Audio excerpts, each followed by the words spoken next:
পারমালিং এসইওর জন্য অত্যন্ত গুরুত্বপূর্ণ একটি ফিচার, যেটি আমরা ওয়ার্ডপ্রেস দিয়ে যারা সাইট ডিজাইন করি তাদের জন্য তারা এই সুবিধাটি পাবো। লক্ষ্য করুন, আমি aztex.tips.net এই সাইটে রয়েছি এবং আমি এই সাইটে যদি একটি পোস্টে ক্লিক করছি এবং আপনারা লক্ষ্য করবেন ইউআরএলটি, মূলত ইউআরএলটিতেই এটির রেজাল্টটি আমরা দেখতে পাবো। তো আমরা যদি এই পোস্টটি ক্লিক করি, আমার ইউআরএলটি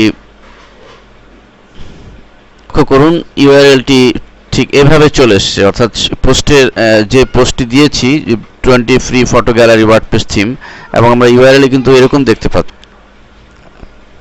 কিন্তু আমরা যদি আরেকটি সাইট দেখি, দেখুন learnenglish24.com, এই সাইটে আমি এখানে স্ক্রিনিং ফর স্মোকার্স এই পোস্টটিতে ক্লিক করছি।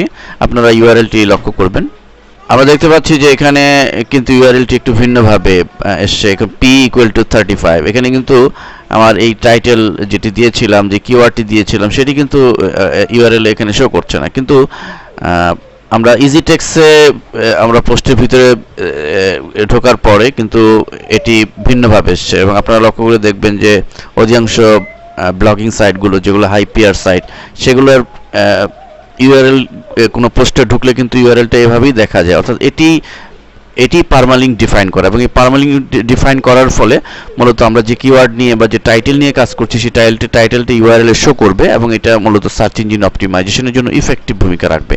তাহলে আসুন আমরা এই পারমালিঙ্ক কীভাবে সেটিং করব সেই বিষয়টি আমরা দেখব। তা আমরা এই সাইটটি দেখি, learnenglish24-এ কোনো পোস্টে ঢুকলে যেহেতু পারমালিঙ্ক করা হয়নি, সো আমাদের এভাবে আসে, কিন্তু আমরা পারমালিঙ্ক করছি। আমরা learnenglish24-এর ব্যাকএন্ডে ঢুকেছি, ওয়ার্ডপ্রেস সাইটের ব্যাকএন্ডে লগ ইন করে। তো আমরা এখানে ড্যাশবোর্ড দেখতে পাচ্ছি, এবং আমরা যদি সোজা নিচের দিকে চলে আসি, সেটিংসের আন্ডারে পারমালিঙ্কস নামে একটা অপশন দেখতে পাচ্ছি। এই পারমালিঙ্কসে আমরা ক্লিক করব, এবং পারমালিঙ্ক সেটিংসে বাই ডিফল্ট এরকম সেটিংস করা থাকে, কিন্তু আমরা যেহেতু মূলত আমাদের পারমালিঙ্কসটি আমাদের টাইটেল অনুপাতে এই জন্য হয়, সেটি করব। সেটির জন্য আমরা কাস্টম স্ট্রাকচার যেটি রয়েছে সেখানে ক্লিক করব।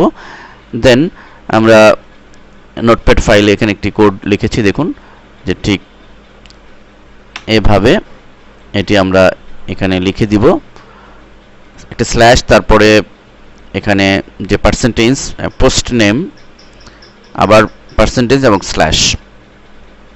আমরা সিওর সোর্স ফোল্ডারে তদুপরি এই কোডটি দিয়েছি, জাস্ট এইটুকুন কোড, অর্থাৎ পোস্ট নেমটি আমাদের পারমালিঙ্কে ডিফাইন হবে, আর কিছুই নয়, জাস্ট সেভ চেঞ্জেস। এবার যদি আমরা learnenglish24 আমরা যে চেঞ্জ করেছি সেটা হলো কিনা সেটা আমরা লক্ষ্য করি। আমরা স্ক্রিনিং ফর স্মোকার্স এটিতে ক্লিক করছি। অলরেডি ইউআরএল আমরা দেখতে পাচ্ছি এখন কিন্তু ভিন্নভাবে, অর্থাৎ আমাদের পোস্ট টাইটেলটি কিন্তু ইউআরএল শো করছে। আমরা পারমালিঙ্কে ঠিক এভাবে সেটিংস করেছিলাম।